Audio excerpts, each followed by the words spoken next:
Hey, how's it going everybody, and welcome back for another Fallout 4 Mods Weekly. Can't believe we're already on the 6th episode of this thing. That's pretty crazy. Almost 2 months already.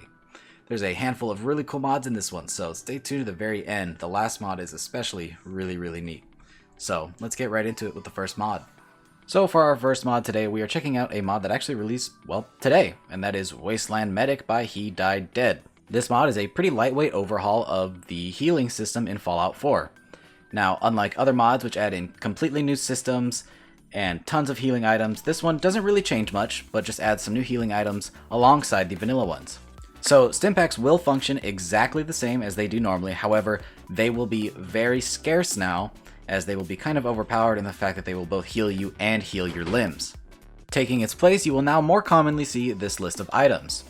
The Compress, which will restore a little amount of HP and have the same base healing effect as a Stimpak, and will also temporarily stop bleeding if you happen to be using the mod author's other mod, Wasteland Ballistics, which introduces bleeding.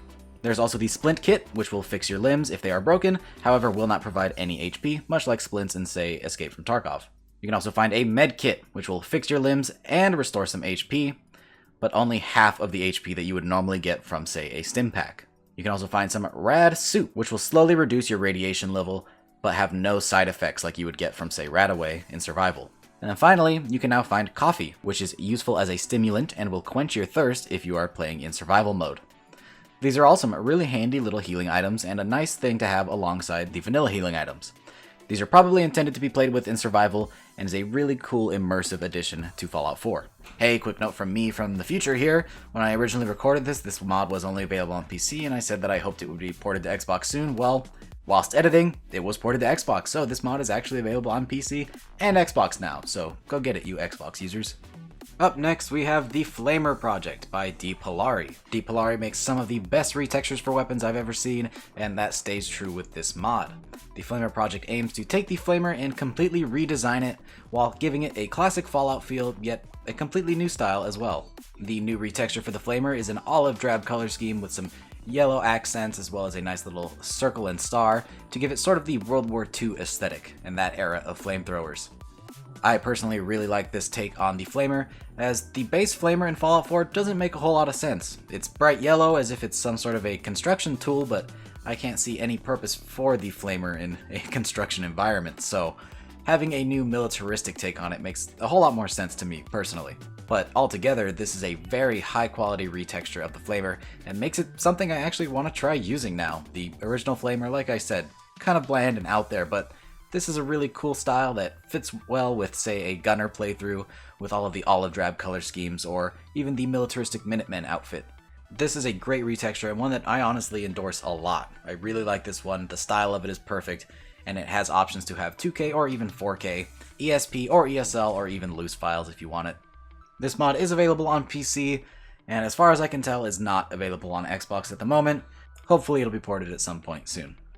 Moving on, we have a really cool retexture mod from Spiffyskytrooper, and that being the Natural Bundle, which includes 3 new texture packs, one of which will be the Masonry pack, the other is the Caves pack, and finally the Submarine set.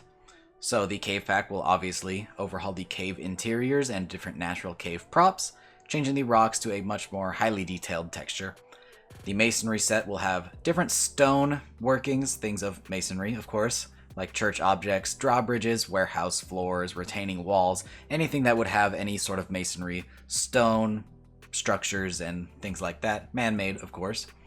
And finally, the Submarine set will overhaul the interior of the Yangtze and other submarines that use those textures, and probably the textures included in the SOE pack that adds submarine items as well.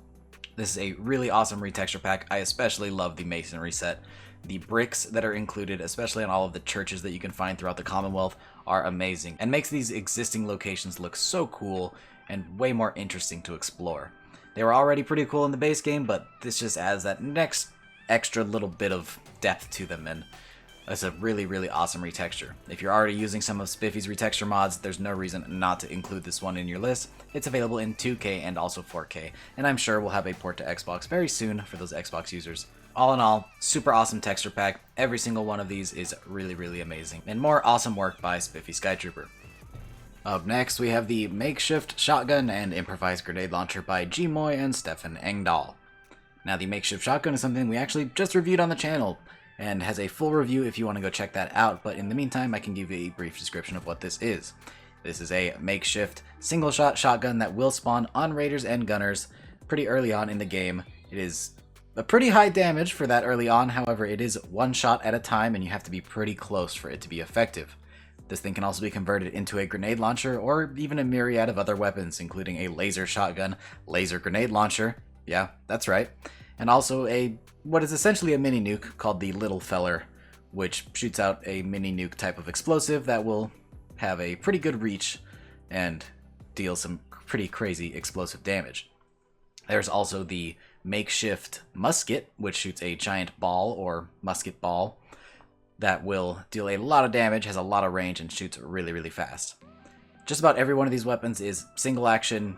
You shoot it and then you reload, except for the laser shotgun. That one you can shoot about 10 times, and then you load in another fusion cell. This is a really cool edit of the concept art shotgun, and there's a lot of customization on this one, and it's a pretty fun one to mess around with. Maybe a little bit difficult to play a survival playthrough with it, because again, it's pretty OP, not just for you, but on the enemies as well. So this may be something a little more for having some fun with, but it's up to you. It's your load order, you can do what you want. And finally today we have a pretty crazy mod, that being Commonwealth Settlements The Wolf's Lair by Von Bennett. This mod is absolutely nutty. It starts with a new location just west of the Cambridge Polymer Labs, being the Wolf's Lair home. And when you enter it, it seems like a normal townhouse with a few stories and a lot of cool rooms, but when you head to the basement, that's when things get interesting. You'll soon find that there is actually a vault door that leads to an entire vault underneath, and I think this thing might be bigger than some of the vanilla vaults. Everything is completely pristine. There's actually a couple of NPCs in there, one of which being a security guard, and then also some Mr. Handies that roam around and clean the place up. And this place is just extensive. Not only is it a really cool player home, but it's actually a fully functional settlement as well. If you talk to the guard, he will send you on a little fetch quest, and then just like any other settlement, you complete it, and it is your workshop now. And really, this place is huge. It would be too much to cover in just this little bit of time that it has on the Mods Weekly, so it may get its own mod review very soon if you guys want to see it. This place is completely different to anything I've ever seen in Fallout 4. It really reminds me of the old school, really expansive player homes that you would find sometimes in Fallout New Vegas. Tons of rooms, different features that have never been seen in vaults before, like a completely new swimming area, a home theater, a relaxing room with a pool table, a bunch of really cool stuff. Laundry area for the settlers that live there. Several different doctor's offices, a power supply place. It's huge, and I don't think I've even found all of it in the time that I spent walking through here, which is about 10 minutes. So this is definitely one that I would recommend you try out for yourself. The link will be in the description below if you want to check it out, and maybe I'll do a mod review on it in the future, like I said, if you guys want to see it. And with that, that takes us to the end of this video. I hope you guys like the mods that you saw today, and if you want to try any of them out, like I said before, links are in the description below. And if you enjoyed this video and you want to see more Mods Weekly coming in the future, like and subscribe gets us in that algorithm and gets more mod recommendations to the people that want them. Thanks again for watching, guys, and I'll see you in the next video. Peace.